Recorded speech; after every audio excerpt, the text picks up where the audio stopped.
ఈ లోకంలో మనకు శత్రువు అనేవాడు ఒకడు ఉన్నాడని మనం గ్రహించాలి. శత్రువు అనగా సాతాను, అపవాది అని అతనికి పేర్లు. మరి ఆ సాతాను పెట్టి కొన్ని తంత్రాలు కల్పిస్తూ ఉంటాడు మనుషులకి. ఆ తంత్రములను, ఆ శోధనలు, తంత్రములు అంటే శోధనలు, కష్టాలు, ఇబ్బందులు, బాధలు, వాటిని తప్పించుకోవాలంటే మనం ఏం చేయాలి? దాని గురించి ఎఫెసీ పత్రిక 6వ అధ్యాయం 11 నుంచి 16 వరకు గల వచన భాగాల్లో వ్రాయబడి ఉంది.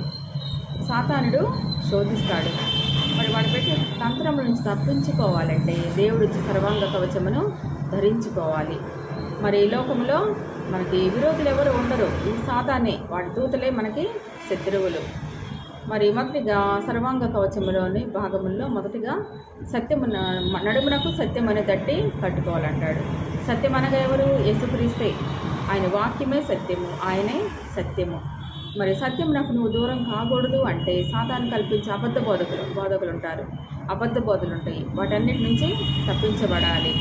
మరి సత్యం అనే బోధ ఎందు తప్ప అసత్యం అనే బోధ ఎందు, మనం అబద్ధ బోధల ఎందు మనము సాతాను కల్పించు అబద్ధ బోధల ఎందు కాక సత్యమను వాక్యమందు, మనం సత్యమైన వాక్యమందు కట్టుబడి ఉండాలి. తర్వాత నీతి అను మైమరుపు. నిరీక్షణకు ఆధారము లేనప్పుడు దేవుని నమ్మడమే నీతి. అబ్రహాము కూడా తనకు ఆధారం లేనప్పుడు నిరీక్షణకు మరి దేవుడు నమ్మాడు. అబ్రహాము దేవుడు నమ్మిన అతనికి నీతిగా ఎంచబడి ఉంటుంది వాక్యంలో. మరి మనము పరలోకము ఉంది, నరకము ఉంది, యేసుక్రీస్తు ఉంది అని నమ్మడం, పరిశుద్ధాత్మను నమ్మడమే నీతి. తర్వాత చూస్తే పాదములకు సమాధాన సువార్త వ్యాప్తిలో పాలుభాగస్వామ్యం అవ్వడం, తర్వాత వాక్యమును విని మరి వాక్యాన్ని నేర్చుకొని వాక్యాన్ని ప్రకటించే వారికి సహకరించడం, ఇది పాదములకు సమాధాన సువార్త. విశ్వాసమును డాలు.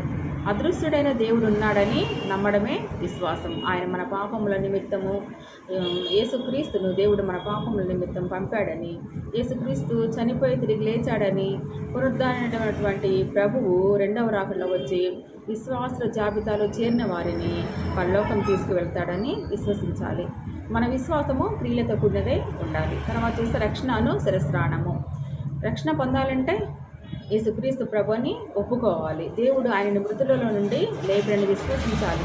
బాప్తిస్మం తీసుకోవాలి. నమ్మకంగా జీవిస్తే రక్షణ శిరస్త్రాణాన్ని కలిగి ఉంటాం. తర్వాత వాక్యమును ఖడ్గము ఇలా ధరించుకోవాలి. ఇలా సర్వ అంగముపై చెప్పబడినటువంటి కవచమును ధరించి సాతాను పెట్టేటువంటి శోధనలు యుద్ధము చేస్తే విజయం మనదే అవుతుంది. ఇందులో ఏ ఒక్కటి లేకపోయినా కూడా సాతాను పెట్టే యుద్ధంలో ఓడిపోతాం. కాబట్టి మన దేవుడిచ్చే సర్వాంగ కవచాన్ని ధరించుకొని జయ జీవితం జీవించడానికి